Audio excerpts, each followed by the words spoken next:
Assalamualaikum warahmatullahi wabarakatuh.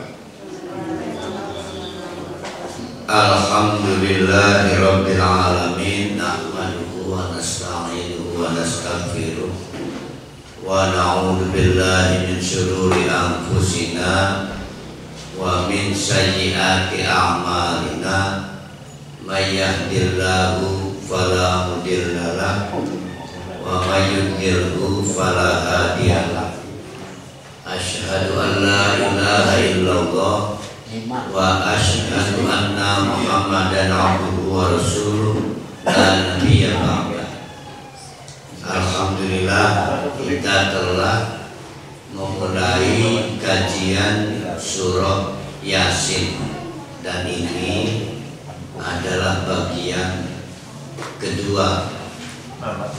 Terutama pada bagian pertama kita mulai bisa meraba mau kemana sebetulnya arah surat Yasin ini, yaitu yang pertama untuk melihat secara faktual bagaimana Nabi kita itu, yaitu Nabi Muhammad Sallallahu Alaihi Wasallam, berjuang di tengah masyarakat Makkah yang kurang lebih sangat taklid.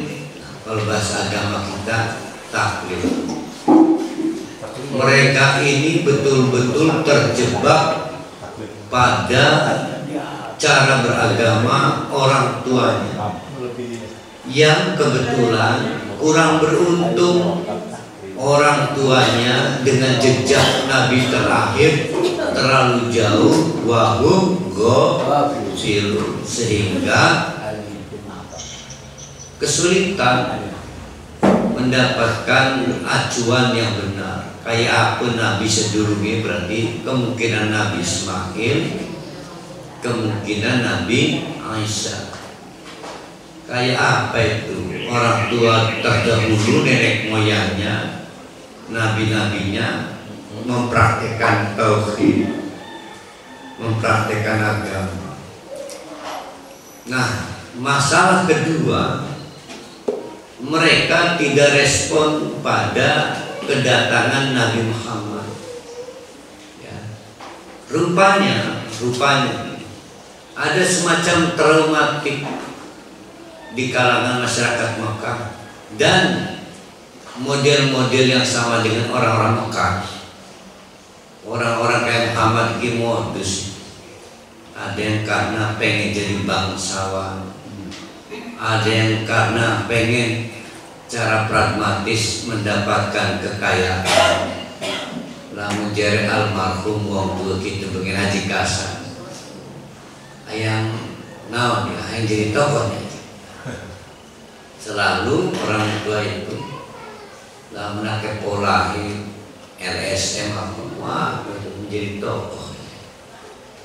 Kurang lebih ini membekas, sehingga kehadiran Nabi Muhammad yang tiba-tiba mengklaim jadi Nabi itu tidak lepas dari kecurigaan. Sehingga proses penerimaan Nabi dan wahyu Al-Quran itu menjadi banyak tantangan. Ini kayak modus doang, gelat upah doang. Nah, kurang lebih seperti itu. Nah, surat Yasin akan bergerak di wilayah-wilayah itu. Maka mari kita teruskan. Ada satu ayat tersisa yang menjadi bagian dari paragraf sebelumnya, yaitu inna nahnu nuhyil mauta. Nah, ini karena sangat penting bagian ayat ini, maka ditulis inna nahnu nuhyi apa itu al mauta, terus wa naktubu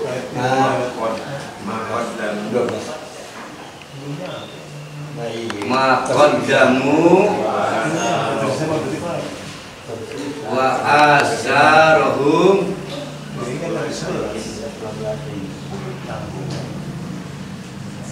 terus wa kullu syai'in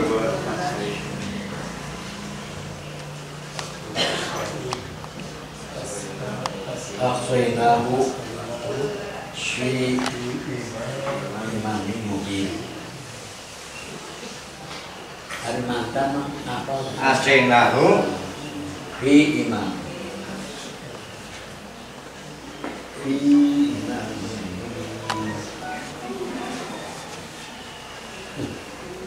Ini bagian inna sepuluh ya. inna nahnu. Inna sendiri itu kan inna dan nahnu. Lamun inna dan ana menjadi inna dan ana. Inna setuhune sesungguhnya. Inna dan ana menjadi inni. Sesungguhnya aku. Ini wajahtu.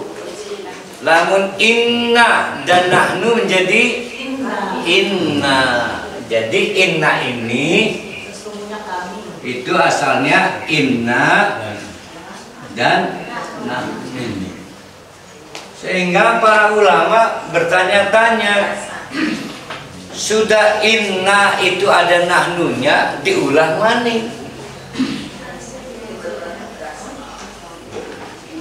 Ya kan? Padahal tanpa nahnu pun inna nuhyil mauta udah jadi.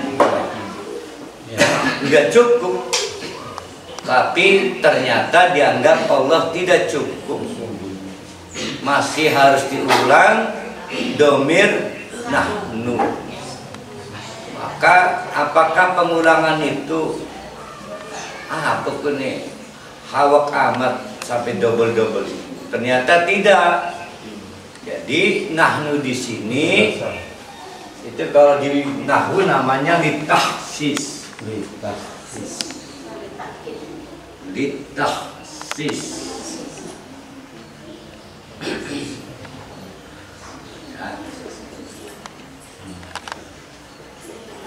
Inna sesungguhnya kami litahsis mengkhususkan hanya aku, hanya kami.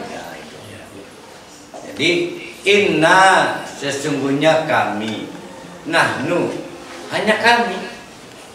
Lakes yang lihat. Kenapa hanya kami? Karena memang cuma kami nuhyi yang bisa menghidupkan al-mauta sababai sing wis mati. Ini enggak sembarang untuk orang-orang Mekah ajaran baru. Untuk orang-orang Mekah pada saat itu ajaran baru. Sehingga tentu terjadi diskusi, perdebatan sing rebah Muhammad. Bang wis mati ceritanya. Jadi bayangkan ini periode Mekah. Kita mah gak ada masalah dikasih tahu, ingat nanti dihidupkan lagi karena kita udah percaya. Tapi orang-orang Mekah yang jarak antara Injil dengan Taurat jauh sehingga orang Mekah ini gak jelas nih sisa-sisa pengikut Musa, Ibrahim, Ismail atau Musa, Ibrahim, Isa. Nggak jelas. Wahum ghafirun. Udah tercecer. Ketemu-ketemunya naluri beragama, fitrah beragama. Harus ada kekuatan adidaya. Ingat adidaya, bukan adidaya. Hidayah. Adidaya. Ketemunya apa? Patung. Di Jawa disebut kiai. beringin kian, kereta kian. Tapi patung terus sejak Ibrahim pun sudah ada. Bukan soal mereka yang baru, artinya kebutuhan fitrah manusia pengen ada agama itu ketemu dia. Karena jarak dengan Rasul terakhir aduh. Jadi manusia itu secara fitrah membutuhkan satu kekuatan adidaya. Itu fitrah, namanya antropologi agama. Secara antropologis, andai kata tidak didatangkan Rasul, seketemu nih menciptakan Tuhan sendiri. Dan itulah animisme, dinamisme. Sampai di situ nggak ada masalah. Masalah timbul kalau Allah sudah mengirim Rasul. Azab itu timbul setelah Allah mengirim Rasul. Jadi sampai di situ sebetulnya apa yang dilakukan oleh orang-orang kafir Mekah, Quraisy nggak ada masalah, sangat dimaklumi. Kata Allah, hum ghafirun, kadoan jarak. Jadi mereka ini memenuhi fitrahnya. Orang nggak mungkin nggak punya agama, itu udah fitrah, sudah standar moral. Timbul masalah ketika mereka didatangkan Nabi Muhammad dan melengkapi konsep keberagaman Nabi Muhammad. Muhammad terangkan pada mereka, selain soal-soal yang sekarang, nanti kalian akan hidup lagi. Oh ini sulit Pak. Iya tanya, uang wis mati ditanyakan. Bahkan lebih dari itu, mari kita lihat konsep Allahnya. Ini yang diajarkan ke orang-orang Mekah. Jadi kalau orang Mekah, kalau kita sama sulitnya nerima, berarti lebih jendel dari orang Mekah. Kata Allah, wa naktubu. Ini fi'il mudhari, berarti present tense. Pertama berlangsung istimror, tidak ada hentinya.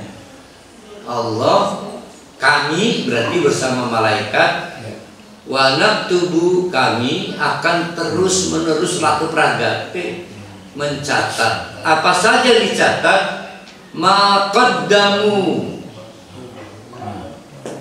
Satu, ma qaddam. Dua, wa asaru. Ada yang berpendapat bahwa yang dimaksud ma qaddamu semua amal soleh. Sedangkan apa yang dimaksud dengan wa asarohum semua amal salah. Padahal artinya kan makanya wa naktubu, dan kami akan catat, kata Allah. Hei orang-orang Mekah, nggak bisa kamu hidup semaunya. Kami catat semuanya, apa saja ma qaddamu, apapun yang kamu kerjakan semasa hidup kamu. Wa asarohum, dan jejak kaki kamu. Asar itu artinya jejak kaki. Karena ini bayangannya di Mekah ini gurun pasir, bekas parianiku lawas hilang ke dalam jas. Tapi bekas jalan di Parohani karena asar berdelok. Jadi asar itu menunjuk kepada jejak apapun, kuda, jaran, onta, kaki pada area gurun pasir. Kedalam, ini bocah cilik, ini setengah dewasa. Ada ahli untuk bisa menebak yang lewat ini siapa? Untul, apa manuk, apa bebek bisa. Jejaknya semut bisa ada di dalam jejaknya. Nah itu asaroh. Perhatikan yang disebut asar itu dalam teori kita disebut nyawa kedua. Jadi setelah mati ada orang-orang yang masih produktif menciptakan amal. Apapun, bisa amal salah, bisa amal soleh. Udah mati orangnya, tapi jejaknya masih berdampak, dan kata Allah, anak tubuh tetap kami catat. Kamu silakan mati, tapi jejaknya kami catat dan kami sebut itu nyawa kedua. Kalau kita ngajarkan hal-hal yang salah terus menerus timbul salah, itu jejak kita. Kalau kita ngajar yang baik dan terus menerus timbul, dan itu jejak kita. Jadi amal adalah dua hal. Satu, amal yang pernah dilakukan pada waktu masih hidup, lalu mati kita, dicatat itu. Sampai lirikan mata saja dicatat, kata Nabi. Lirikan mata, itu lagu apa itu? Arafik, Buros mesukai siba. Lirikan matamu. Itu celananya jeber kan? Cutbray. Lirikan mata saja akan dicatat.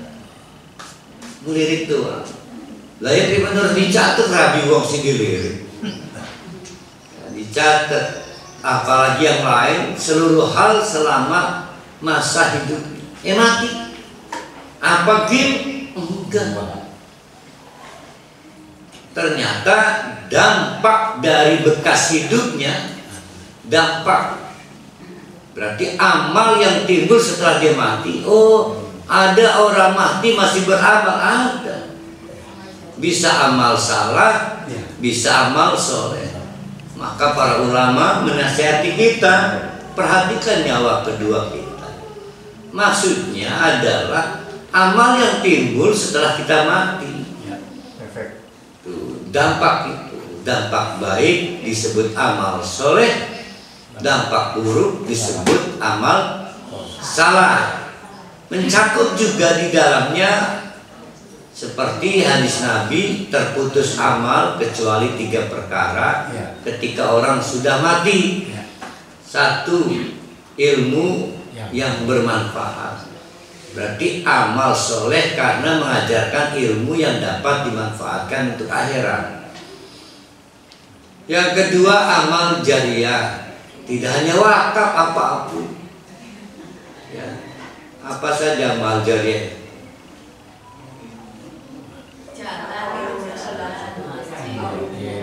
Ngebenerakan got, gali sumur banyak, tidak hanya wakaf. Terakhir adalah anak-anak yang kita tinggalkan, bersyukur anaknya soleh, siang malam berdoa untuk tuanya. Terus, nah karena doanya ini anak soleh, ternyata dia berkontribusi pada kemajuan Islam, pada umat Islam. Apapun yang dilakukan anak soleh, cuk kita ngitir ya. Itu namanya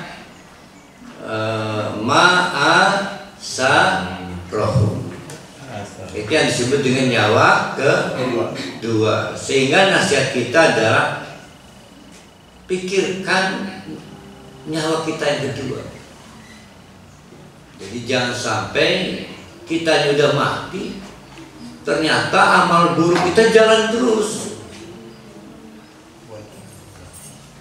Jangan ada produksi yang terus menerus bisa dihidupkan lagi setelah kita mati.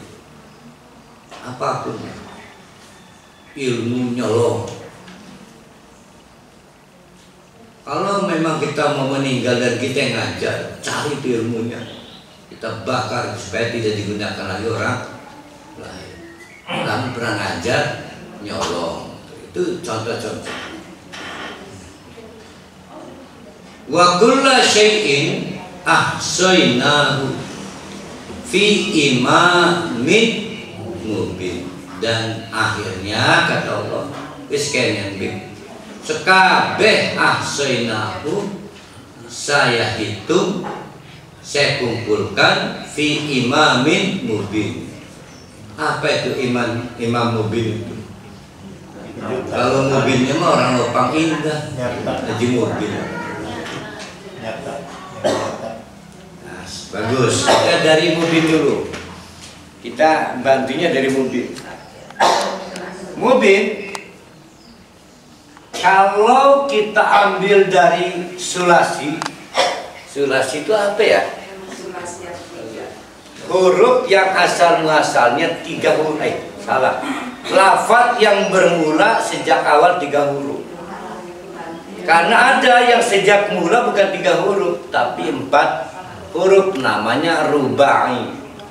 Nah, si mubin ini bisa dari dua-duanya. Bisa dari sulasi, bisa dari rubai apa rubikon? Rubai. Kalau dari rubai berarti bana. Asluhu ya. Nah, artinya jelas. Artinya jelas. 3 huruf kan, ya, nah. Tapi kalau dari rubai, abana, berarti asalnya abayana. Ini aslinya ini. Aslinya ini. Itu artinya menerangkan.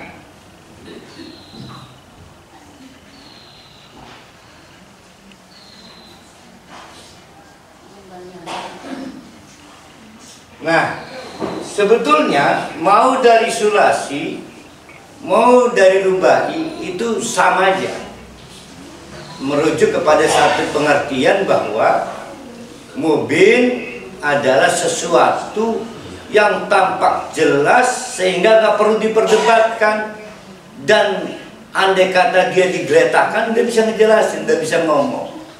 Ada sebuah kitab yang nanti digeletakkan ke muni dewe dan nggak perlu diperdebatkan, udah akurat, itu mubin. Nah, berarti imam itu apa? Imam itu parohali, imamnya telat mau Ustadz deh. Alasannya mules tiap din. Itu imamnya parohali di Haji Rasul. Sementara parohali balik maning imamkeun maning, balik maning imamkeun ya. Nah, sehingga imam itu adalah marjo, maroje, tempat berbalik maning, acuan. Imam itu acuan. Jadi imam mubin dalam acuan mubin yang nyata, jelas, tidak perlu diperdebatkan, dan memang kita bukan musmuni deh, sudah bisa menjelaskan. Kita akhirnya nggak berdaya, akan mengacu pada kitab. Kitab itulah yang oleh perintah Allah para malaikat bekerja pada waktu kita hidup dan setelah kita mati. Jadi rupanya malaikat tetap mencatat setelah kita mati, mencatat dampak urip kita, hidup kita. Ada amal soleh, ada amal salah. Jangan dipikir parohali mati, malaikat pencatat amalan parohali ikut resign, enggak. Karena parohali meninggalkan jejak hidup. Sampai kapan? Ya sampai kiamat. Sampai kiamat. Anak jejak itu bukan sih? Ya, jadi asar itu lebih kepada dampak itu. Kalau anak nanti dikecualikan, ya termasuk anak. Rabi telu papan. Semakin banyak istrinya, jejaknya bisa berkemungkinan banyak buruk dan baik. Tergantung. Iya. Ruhnya varian itu ya. Dituduh sebagai tidak mampu varian. Padahal mampu varian. Iya, harus digosok-gosok ganti. 9 tahun ya varian. Kejadian baik. Kudu kiai bodak sih. Udah paham ya? Karena kita akan pindah paragraf.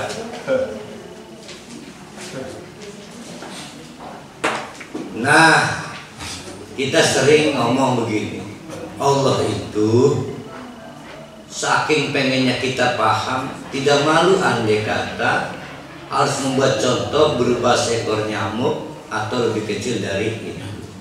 Sehingga contoh itu dalam rangka memahamkan. Di antaranya ini nih, saking bebalnya orang-orang Mekah karena taklid, super taklid,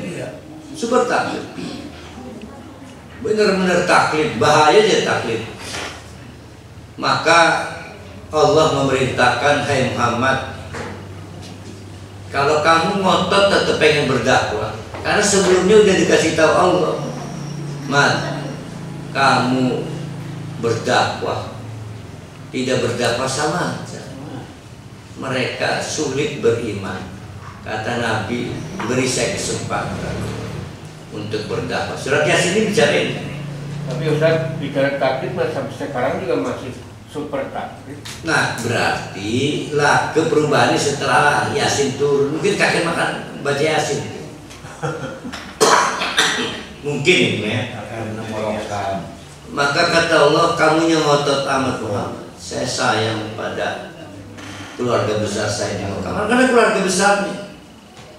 Beri saya waktu sampai akhirnya tidak bisa dipungkiri tahun ke-13 kenabian udah cukup.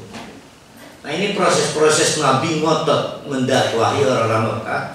Maka kata Allah, oke, kamu coba cari solusi dengan cara menyampaikan kisah ini, mudah-mudahan sembuh. Nah, bagaimana kisahnya? Nah, kisah yang akan kita baca menjadi bahan kajian pada pagi hari ini tidak ada nama pelakunya, sehingga dan Nabi Muhammad nggak membocorkan juga nama pelakunya, sehingga nggak perlu dicari tahu siapa nama pelakunya, walaupun Allah pasti tahu. Yang kedua, kurun waktu, tanggal kejadian, peristiwa, dan juga tempat kejadian. Tapi di beberapa tafsir biasalah ada coba menolong pembaca buku tafsir, mencoba kayak ini, tapi wallahu alam bishawab. Boleh jadi dipontak, boleh jadi. Mari kita lihat. Wadrib lahum masalah. Hai Muhammad, coba kamu bikinkan untuk mereka satu permisalan. Apa itu permisalannya? Ashabal qaryati, menyangkut kisah tentang sekumpulan warga atau masyarakat di suatu, untuk sementara kita artikan kota ya, Korea, kota. Karena nanti di ayat berikutnya akan terulang, ternyata itu kota maksudnya, Madinah. Nah, si kota ini, masyarakat kota ini, ija'aha al-mursalun, diputuskan oleh Allah dikirim paket para rasul menjadi masyarakat dakwah. Jadi didakwahi. Ini mirip Mekah nih, mirip Mekah. Sebelumnya lama tidak ada utusan Allah, jarak dengan Nabi terakhir sudah terlalu jauh.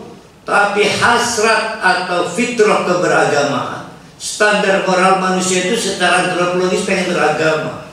Itu menjadikan mereka seketemu nih agama, menjadi animisme, menjadi dinamisme. Maka Allah kirim rasul. Mula-mula oleh Allah dikirim 2 rasul. Id arsalna ilaihi musnaini, dikirim 2 rasul. Beberapa tafsir menyebut 2 versi. Yang pertama versi, kalau nggak salah katanya ini kejadiannya setelah Nabi Isa. Setelah Nabi Isa kurang lebih di Turki. Pada waktu itu Nabi Isa mengutus salah 2 dari Hawariyun Hawariyun apa? Masih ingat? Al-Hawariyun 12 murid Nabi Isa. Nah, salah duanya diutus bernama, yang pertama Yohana, disebut di Injil Yohanes. Yang kedua Sam'un, disebut di Injil Samson. Samuel atau Samson? Samuel. Yang ketiga Bulus. Bulus disebut di Injil Paulus. Katanya cuma dua, nanti dikirim yang ketiga. Kita lengkapi dulu. Mula-mula sekaligus dikirim 2 rasul. Kurang beruntung. Bahkan zabuhuma. Oh, habis. Dipersekusi, diintimidasi, akhirnya dirajam mati. Ditolak karena dianggap mengajarkan agama yang sama sekali berbeda dengan cara beragama mereka, yang dasar pengetahuannya adalah menurut cara orang tuanya, taklid. Oh, habis itu, dirajam mati. Viral nih cerita ini, banyak terdengar. Ada 2 rasul dieksekusi di kota itu. Tidak berselang lama Allah ngirim lagi yang ketiga, dan itu Bulus, disebut Paulus, menjadi rasul ketiga. Itu satu versi ya, kalau mengacu waktunya setelah Nabi Isa. Tapi ada versi lain, dan banyak juga ditulis di tafsir, itu terjadi bukan setelah Nabi Isa, tapi sebelum Nabi Isa. Berarti Nabi siapa itu? Sebelum Nabi Isa itu Ismail. Sehingga 3 orang itu, yang 2 bernama Sodik dan Mastuk. Jadi rasul pertama Sodik, rasul kedua Mastuk, mati. Maka dikirim lagi, fa'ajjazna bisalisin, kami perkuat rasul yang 2 itu dengan rasul yang ketiga, yang versi pertama Bulus atau Paulus, versi ketiga saya lupa namanya ya. Sambuan aja lah. Jadi total berapa rasul tuh? 3. Faqalu, ketiga-tiganya sama. Kami ini dapat SK, inna ilaikum mursalun. Kami dapat SK untuk menyampaikan risalah Allah. Terdengar ramai bahwa utusan-utusan Allah diperlakukan tidak senonoh. Bahkan dilaporkan yang 2 sudah dirajam mati. Hukumannya ada pada saat itu hanya ada 2. Pertama disiksa, tidak dibikin mati, di penjara disiksa, di penjara disiksa. Yang kedua dirajam sampai mati. Nah, ini pilihannya dirajam. Kalau mereka sama anunya, konten dakwanya sama. Ma antum illa bashar misluna. Kamu dan saya ini sama. Sama-sama manusia.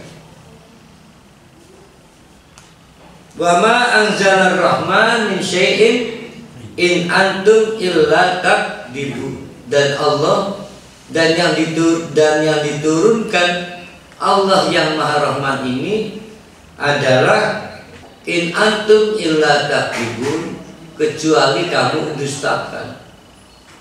Jadi semua yang kamu dustakan itu bikinan Allah. Ada penyebab, bukan patung itu, bukan batu itu, bukan yang kamu anggap selama ini sebagai kekuatan adidaya, dermuru orang Tuhan. Kalau anehnya, kalau mereka juga menegaskan, Rabbuna ya'lamu inna ilaikum lamursalun. Tuhan kami mengetahui bahwa kami gak punya motif apa-apa selain sebagai utusan Allah.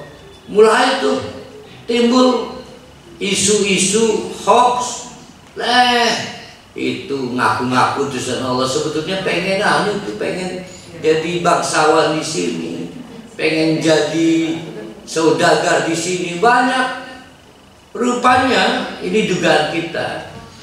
Jauh sebelum Rasul-Rasul ini sudah ada sebelumnya ngaku-ngaku Rasul, tapi ternyata ujung-ujungnya pengen dapat perempuan kaya di situ, pengen menjadi pedagang besar di situ, pengen jadi bangsawan. Ini kayaknya kebeda nih kalau sebagian-bagian. Ini kurang lebih begitu. Dan dialami juga oleh Nabi Muhammad. Maka mereka menegaskan, jangan begitu jangan seudon. Allah aja tahu kok saya cuma utusan, nggak ada motif lain, nggak ada. Wa ma alaina illal balagul mubin. Kami cuma pengen menyampaikan sesuatu yang sudah nyata dan jelas. Ujung-ujungnya pengalaman lagi, mereka trauma.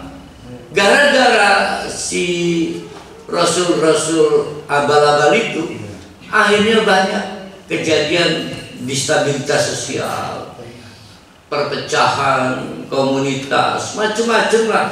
Maka mereka mengkonfirmasi. Kalau masyarakat di kota itu akhirnya menegaskan, inna tatayyarna bikum, banyak masalah gara-gara kalian. Sampai hujan di Mandalika itu gara-gara Anies. Kurang lebih sama lah, kurang lebih sama. Kok bisa sama ya? Ya kan irasional.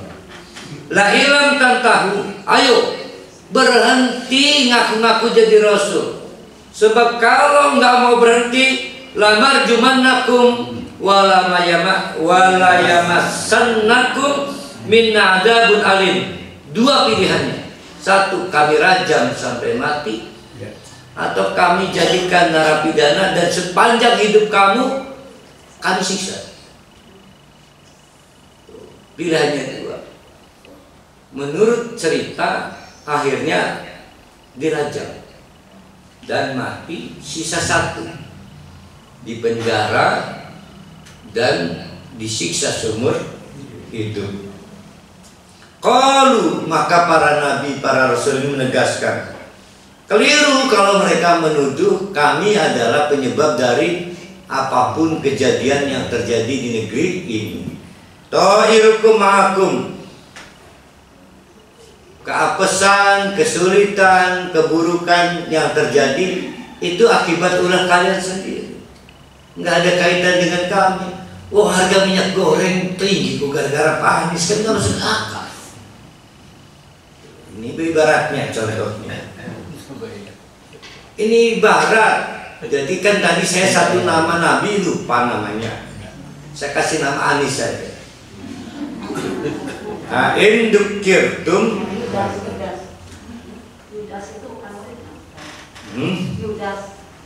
Yudas. Enggak, ini mah ya, kadang versi setelah Nabi sudah selesai. Cuma 3 nama. Ini yang versi sebelum Nabi Muhammad, ada Sodik, ada Masduk. Kan nggak mungkin yang ketiga Cak Dikin kan? Cak Dikin itu lagu apa pun ya? Lagu nih. Ayo Jawa Timuran. Cak Dikin. Wis pokoknya lagu enak-enak lah. Maka saya beri nama yang ketiga itu Anies. Indukirtum bal antum kaum muslimun. Kami kalau begitu kami cuma untuk mengingatkan kamu, tapi sayang kalian ini melampaui batas yang enggak aja.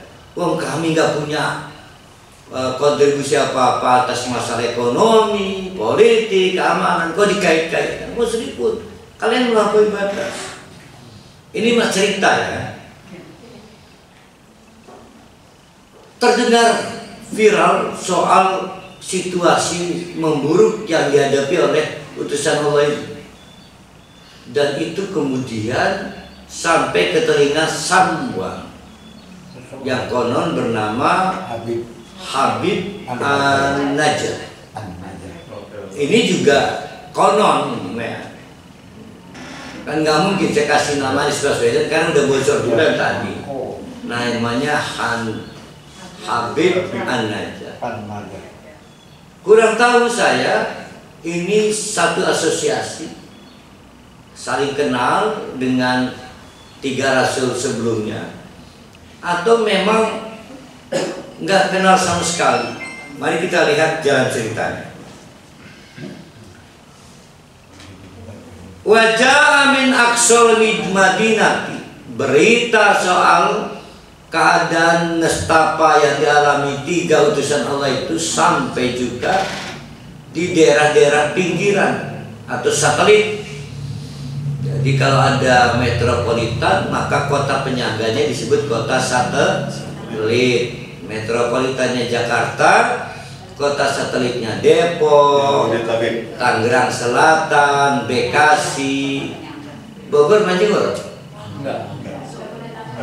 Nggak masuk Bogor. Iya, mau masuk Bogor. Itu satelit.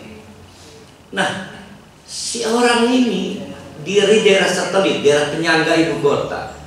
Berarti Al-Qaryah tadi ibu kota maksudnya. Perhatikan ya. Pahami bahwa kasus yang dialami oleh 3 utusan ini terjadi di ibu kota. Kota dengan peradaban maju. Ada ekonomi yang mapan, teknologi yang tinggi, politik yang stabil, orang-orang berperadaban. Hanya karena jarak dengan arbitrari terlalu jauh, cara beragama mereka primitif, sehingga animisme, dinamisme. Tapi ada di perkotaan loh, sedikit saja mereka buka hati, buka mata, buka pikiran karena berpendidikan maju. Sebenarnya persoalan menjadi gampang selesai, gitu sebetulnya ya. Jadi ini berarti min aqsal Madinah, tiba-tiba datanglah dari pinggiran kota. Berarti Al-Qaryahnya berarti kota Madinah ya. Berarti Al-Qaryah ay Al-Madinah. Nah ini namanya Aqsa atau satelit. Nah, berita soal kenestapaan yang dialami 3 Rasul ini sampai ke daerah-daerah satelit dan memancing solidaritas, empati dari seseorang. Sampai saya belum baca ini, belum tahu siapa dia, maka kita cari tahu ya.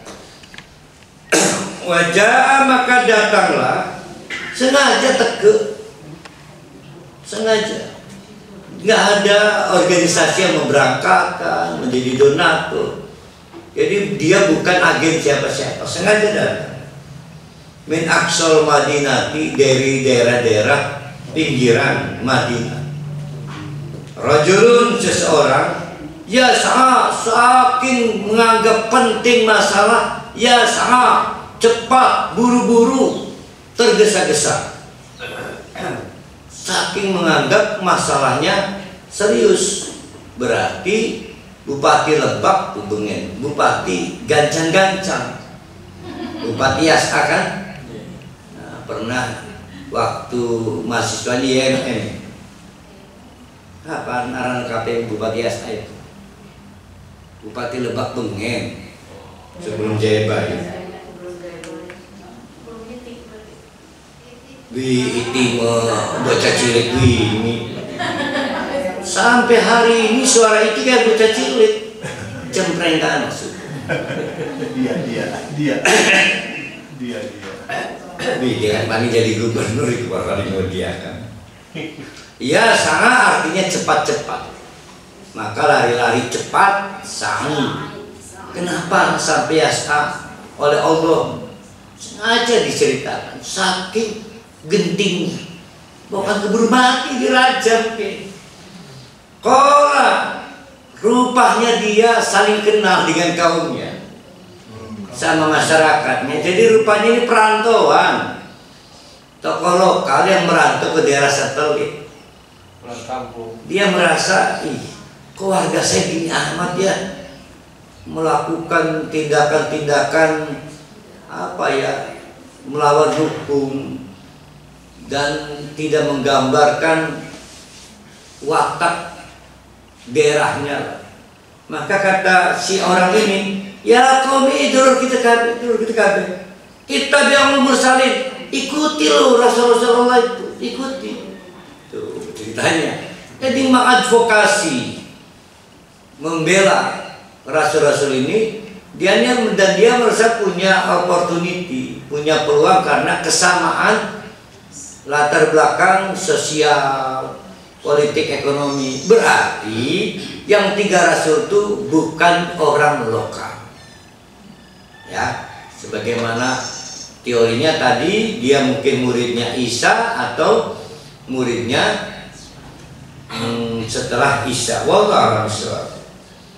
Ittabi'u, kamu ikuti dong kaumku, man siapapun la yas'alukum ajron, yang memang tidak cari pamrih upah. Terungkap di sini.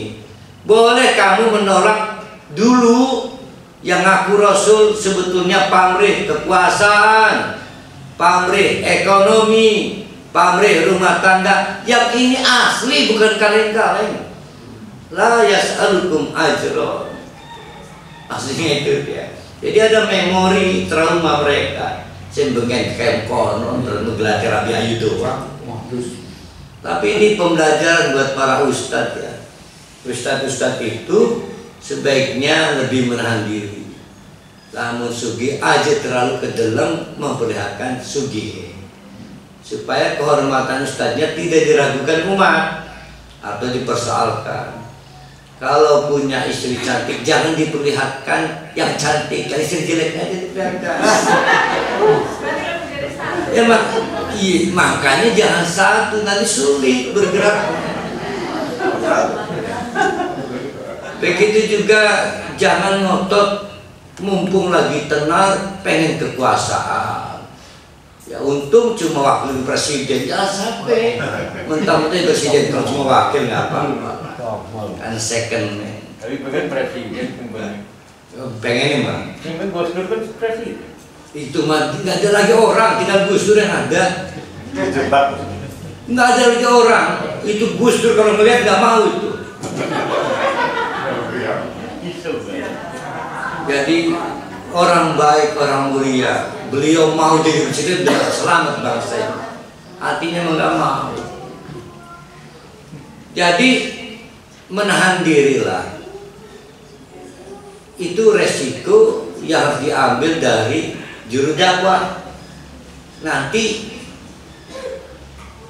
kehormatannya turun dan masyarakat menjadi imkonun lah. Sebagaimana ini gambarannya. Nah terlepas dari khilaf perdebatan boleh tidak Ustadz minta upah itu hilang. Tapi secara umum sebaiknya langsung aja, jangan memperlihatkan kekayaan. Alhamdulillah sampai hari ini saya belum pernah minta uang 1 triliun, belum pernah.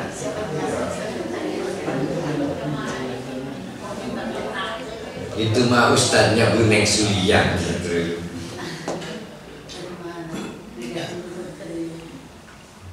Per hari meramil medsos ya. Jadi orang ustadz yang 1 triliun. Belum. Ketinggalan. Bukan ketinggalan, di krunya ini Allah singgora rungsem. Pasti rungsem. Oh ngadepi polisi baru rungsem per hari. Sampai di per hari Wahum muhtadun, dan yang 3 rasul itu muhtadun loh, memiliki acuan petunjuk.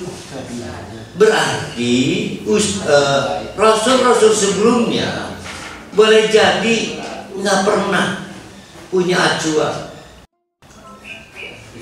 Jadi sehingga umat yang didakwai ikutnya jere sakur, jere yang widi ratu kilta, saca-caca.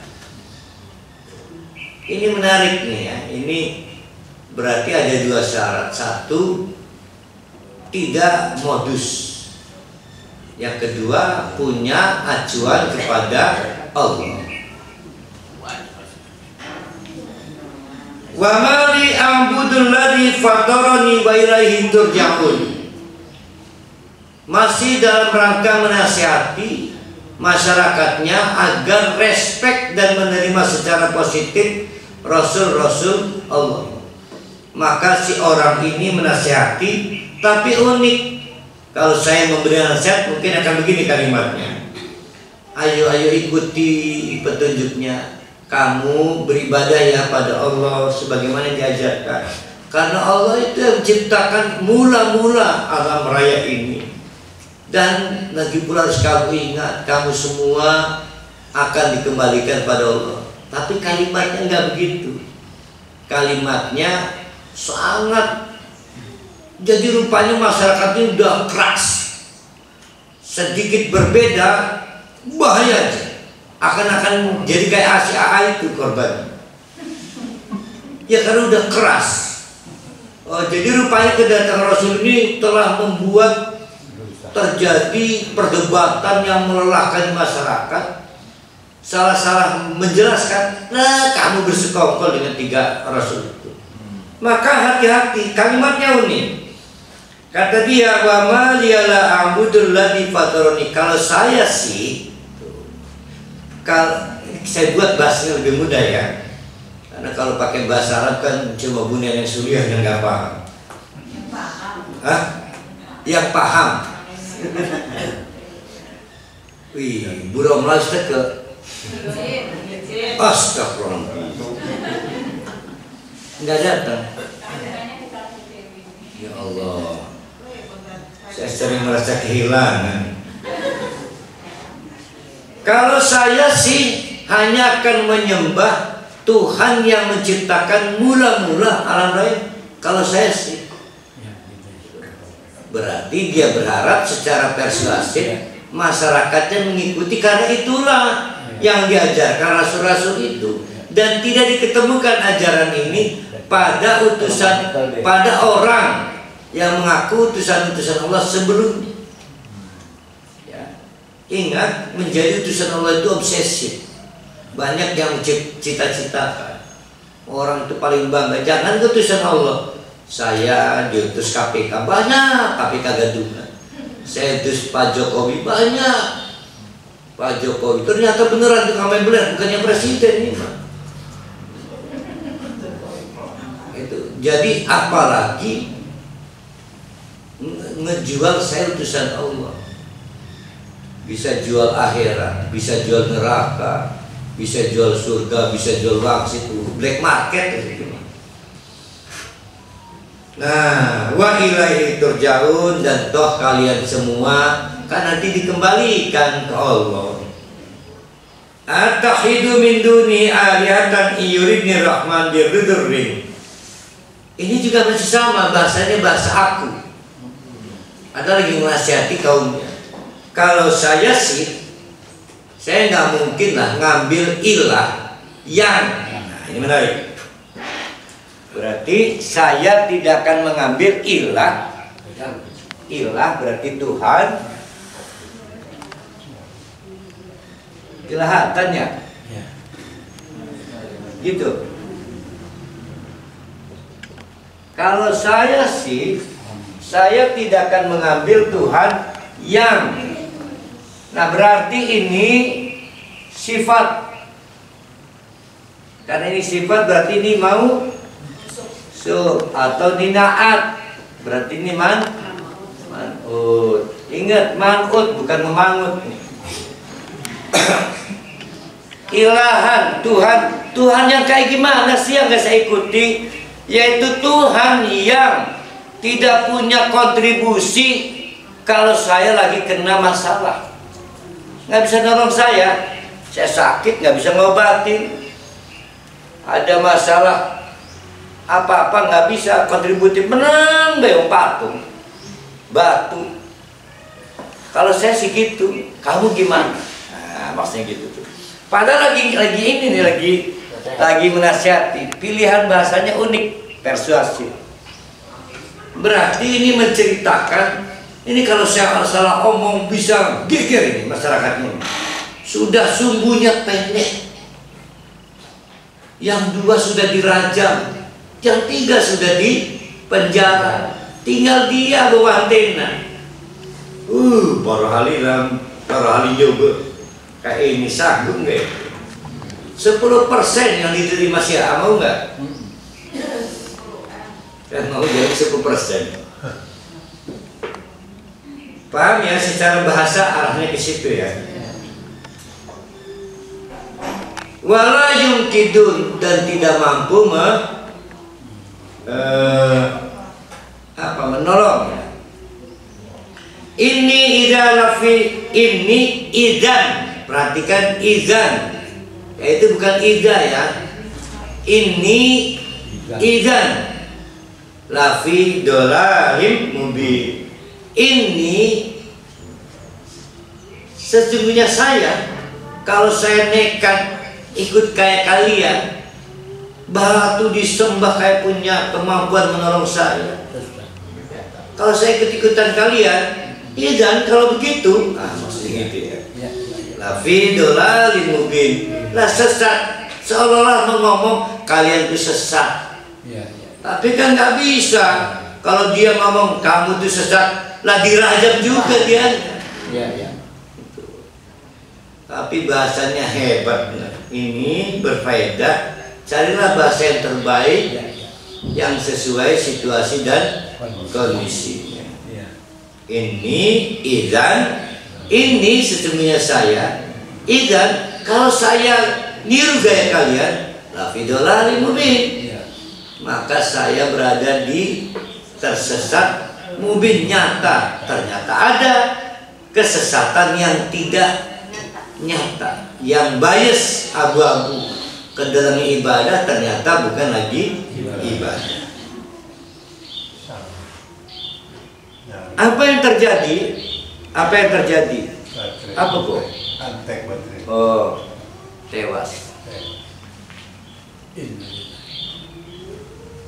Konon, tapi bukan konon, karena di ayat berikutnya terlihat dia mati. Akhirnya jauh panggang dari api. Harapan tidak bernasib sama dengan 3 rasul yang dibelanya. Dia pun menerima hal yang bahkan konon lebih buruk, bukan hanya dirajam. Si Habibku, Habib An-Najah, ada yang menceritakan diinjak, dicopot celananya. Serius. tapi sepatunya ada yang sama katanya. Enggak parah sih, ini parah. Diinjak lagi perutnya, tidak berhenti menginjak kecuali sampai usus-ususnya keluar. Kalau rajam ada aturan mainnya. Arah lemparan, ada ininya, ada disebutnya apa ya? Ya selain SOP, wasitnya. Stop, salah kamu. Cara melemparnya salah, ada aturannya. Rajam itu. Nah ini mah bukan bentuk hukuman. Pilihan hukuman hanya ada 2, yaitu dirajam sampai mati atau ditawan dan terus-terus disiksa. Yang diterima oleh Habib An-Najah tidak dua-duanya, tidak dirajam, tidak juga dijadikan narapidana, dan sepanjang hidup jadi narapidana itu disiksa. Ini mah dipukuli, celananya dicopot. Saya nggak tahu tuh, apakah celana dalamnya warna hitam atau bukan. Diinjak dan tidak berhenti menginjak kecuali sampai usus-ususnya keluar. Akhirnya mati dengan usus terburai. Diceritakan juga beberapa berebut ingin mendapatkan pamor karena ada perlombaan siapa yang bisa mendapatkan bagian usus terpanjang, rebutan. Sadis. Jadi dalam pandangan saya Syiah masih dikerunyai Allah. Mati. Sebelum mati itu berdoa pada Allah. Belum sekarang. Doanya itu inni amantu bi rabbikum fasma'uni. Ya Allah, dengarkan yang saya lakukan hanyalah karena saya beriman kepada. Jadi fasma'uni, dengarkan, itu lagu hijau. Ya suara, dengarkanlah apa fasma'uni. Dari mana kita tahu dia mati? Akhirnya disambut oleh Allah, qila dakhulil jannah. Masuklah kamu hai Habib An-Najah. Timbul pertanyaan, Ustaz, katanya mengku setelah trompet kedua dihidupkan, Nabi Muhammad mengetuk pintu surga. Tidak ada yang bisa masuk surga kecuali Nabi Muhammad mengetuk dulu pintunya dan Nabi Muhammad memasuki surga. Nah, gimana itu cara menjelaskan ayatnya? Diperlihatkan. Diperlihatkan. Belum masuk tapi sudah diperlihatkan. Yang jelas yang pertama Habib An-Najah syuhada. Ya, syuhada dan karenanya tidak perlu dihisab, kamu ahli surga, titik. Jadi dirajam, dianiaya, disiksa, dipukuli, dicopot celananya, diinjak-injak mati dan jadi syahid. Yang pertama. Maka dia ditetapkan oleh Allah sebagai ahli surga tanpa hisab. Yang kedua, para ulama tafsir bersepakat atas potongan ayat itu. Walaupun surga belum ada, fadkhulil jannah, itu menceritakan bahwa nikmat alam barzah. Nikmat alam barzah itu nikmat surga. Alam barzah itu alam kubur. Berarti ada nikmat serasa neraka semasa alam barzah. Serasa itu potongan kata dari lagu Krisya. Serasa. Nah, pinter. Itu. Jadi bakal pirang tahun kening kuburan keberhaliku. Walaupun lama terasa sebentar. Ah, itu namanya serasa di surga. Jadi kalau terasa menderita, aduh pengen cepetan ada trompet ya, itu serasa di neraka. Itu maksudnya ya, untuk bisa memahami potongan ayat itu. Paham Bu Neni Atenda? Insya Allah ya. Qala, maka berkatalah si Habib An-Najah yang sudah menjadi calon ahli surga dan sedang menikmati nikmat serasa di surga di alam kuburnya. Apa kata Habib?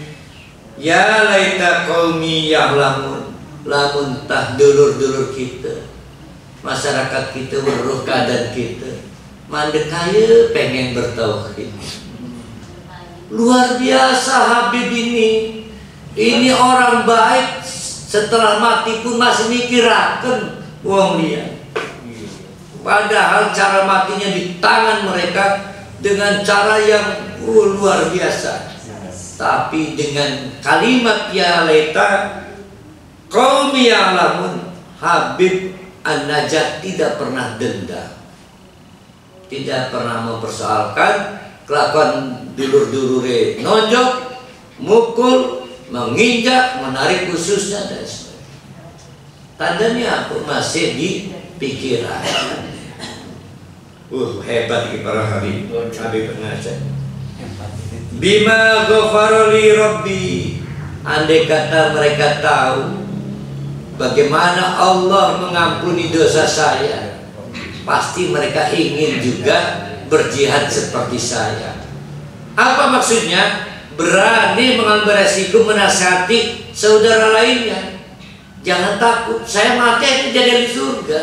Jadi rupanya sebetulnya di zaman itu, di kota itu otoriter. Setiap ada orang yang ketemu hidayah, takut dirajam. Di suku-suku dengan model tribalisme, ini kan tribalisme. Tribalisme itu apa ya? Afrika, Mekah itu tribalisme, berbasis darah. Jadi ya kelompok suku lah. Suku yang sifatnya bani-bani. Maka paling menyakitkan bukan cerai miskin, bukan, namun dikeluarkan dari baninya. Dan itu tembok yang tebal bani itu. Seolah kalau sedang berada di asosiasi bani itu, terpaan panas tidak bikin panas, terpaan dingin tidak bikin menggigil.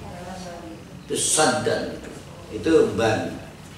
Maka banyak orang yang akhirnya nggak sanggup bersyahadat. Ancamannya adalah dikeluarkan dari keanggotaan bani. Luar biasa. Semua aspek dimainkan. Yang penting mereka tidak kebawa ke Muhammad. Akhirnya apa? Akhirnya fahum la yubsirun, mereka tidak bebas melihat ke kanan ke kiri. Apakah tidak tahu ada Muhammad? Tahu, tapi tidak bebas lagi. Lamun kenderung kone dipencohi dulu rian. Wa sawa'un 'alaihim a'andartahum am lam tundirhum la yu'minun. Habis sudah percuma. Secara duriat mereka nggak bebas, secara kelangsungan ekonomi dan politik mereka nggak leluasa. Percuma dinasihati, diberi peringatan atau tidak diberi peringatan, la yu'minun, mereka tidak beriman. Adakah yang beriman? Ada yang bisa copot dari dua hal tadi. Nekat, akhirnya tidak diaku lagi. Itu cerita siapa yang suaminya hijrah itu kan sampai nggak diaku tuh. Dari kelompok Bani Sabsi nangis bertahun-tahun. Akhirnya si perempuan ini nyusul suaminya. Nah, bukannya yang pas namanya di Romlah.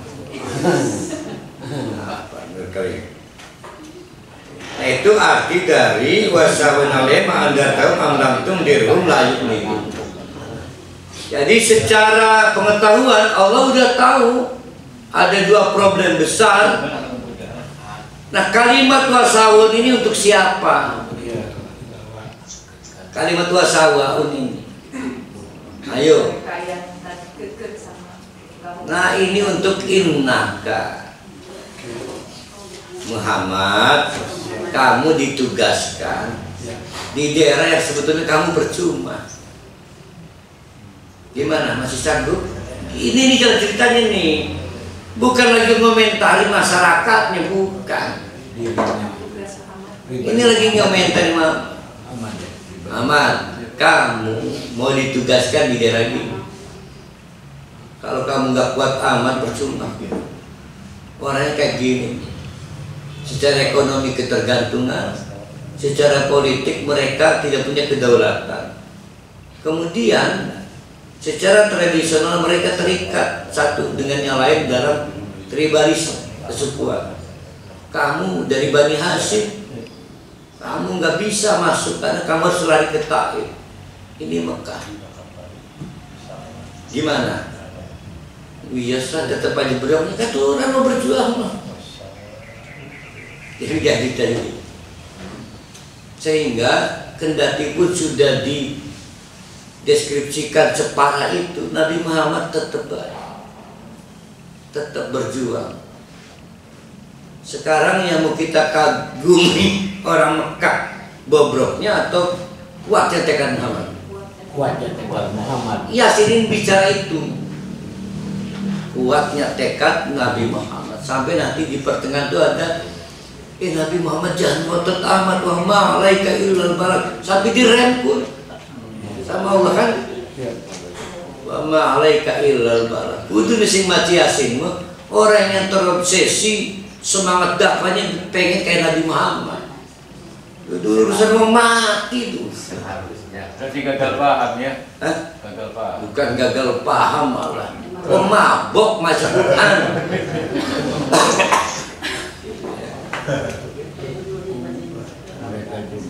Ini menarik ya, sini menarik. Maka pertanyaan Bu Neneng Yati Endah dijawab oleh Allah. Kata Allah, kenapa Allah tidak ngebuka blokadenya aja ya? Dijawab oleh Allah, innama hanya saja tunziru, nanti kamu Muhammad, ini cara kerjanya nih, hanya bisa memberikan peringatan dengan menggunakan Al-Quran yang telah ada, itu terbatas kepada orang. Ittaba'a sudah kita bahas, taba'a, tabi'a dan ittaba'a berbeda. Ada orang mau pulang, namanya Bu Nek Sulia, kata Bu Hasan milu, maka tabi'a, tidak susah payah. Tapi Pak Rohali ngomong ke Bu Neneng, ikut dong Bu Neng. Ya ikut dong. Karena Bu Neng pakai mobil, betul Pak Rohali pakai motor, berjuang keras, namanya ittaba. Sampai ke dobrok tangi maning, diudak maning, takut ketinggalan Bu Neneng Sulia. Itu namanya ittaba. Ittaba itu bersusah payah mengikuti. Tapi kalau tabi'ah ngikuti biasa. Lawang orang ngintil dia milu dia numpak. Bu Neneng nyopir, Bu Hasan turu pisan. Ya. Baru turun gratisan. Ini mah kasus di Kronjo bukan sini. Kebetulan namanya sama tapi fiktif. Nah, itu manitabah hanya bisa menyasar dakwah Nabi itu. Ini udah diberi pahit oleh Allah. Hai Muhammad, dakwah kamu nanti cuma bisa menyasar, terbatas kepada orang ittabah yang punya kemauan keras untuk ikut. Dengan resiko mungkin diputus dari anggota kesukuannya, atau tidak lagi dapat suplai logistik, atau tidak dapat cover pinjaman modal. Itu ittabah az-zikro, yang mau susah payah mengikuti Al-Quran. Az-zikro maksudnya Al-Quran. Wa khosyar rahman bil ghaib, pakai bil ghaib, dan memiliki rasa takut kepada Allah bil ghaib, yang tidak terlihat. Karena mereka punya tradisi takut pada sosok orang yang terlihat. Berarti udah satu level daripada yang lain. Nah, oleh karena itu Muhammad fabasyirhu, tadi peringatan ya, berilah kabar gembira. Dengan cara apa? Oke, sesusah payah itu kamu akan berat di Mekah ini. Mungkin ada yang terbunuh, mungkin istri kamu diambil, suku besar kamu, dan kamu gak punya istri lagi. Tapi jangan khawatir, kamu dapat surga dari Allah. Itu apa syiru ya? Wa magfiratin, masa lalu kamu no problem, kamu dulu kafir, sudah dihapuskan. Wa ajrin karim, dan upah yang mulia. Upah itu kata benda apa?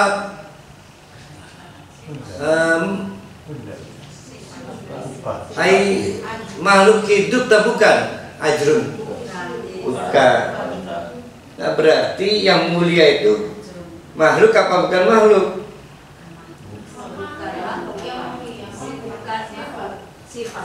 Yang mulia mobil EPV enggak. Nah itu kita kembalikan lagi. Maksudnya adalah mendapatkan upah yang membuat mulia penerima upah. Ya, mendapatkan pahala yang membuat mulia penerima pahalanya. Ada balasan yang tidak memuliakan. Nah kemarin ada itu. Biasanya tak tersentuh, kemarin sampai tingkat selendang, tidak mulia. Contoh. Itu mah tidak mulia, Ustaz. Lah kan contoh tidak memuliakan. Terjawab ya Bu Neng Yatienda ya. Jadi kembali kepada pribadi masing-masing. Yang dibicarakan Allah bocoran tadi bukan buat calon orang masuk Islam. Ini buat pelaku dakwah. Namanya Nabi Muhammad. Juga untuk kita semua. Nah, kita membuat pendahuluan sampai di situ dulu. Satu paragraf kita akan lanjutkan besok. Kurang lebih surat Yasin nggak jauh dari situ. Jatuh bangun dakwah Nabi Muhammad Sallallahu Alaihi Wasallam sampai bertahan satu periode pemilu. Tidak nyinggung jantung Quran ya, tidak nyinggungnya. Nah, itu mah gua melang. Aku lupa lihada wastaghfiru innahu wal ghafurur rahim. Assalamualaikum warahmatullahi wabarakatuh.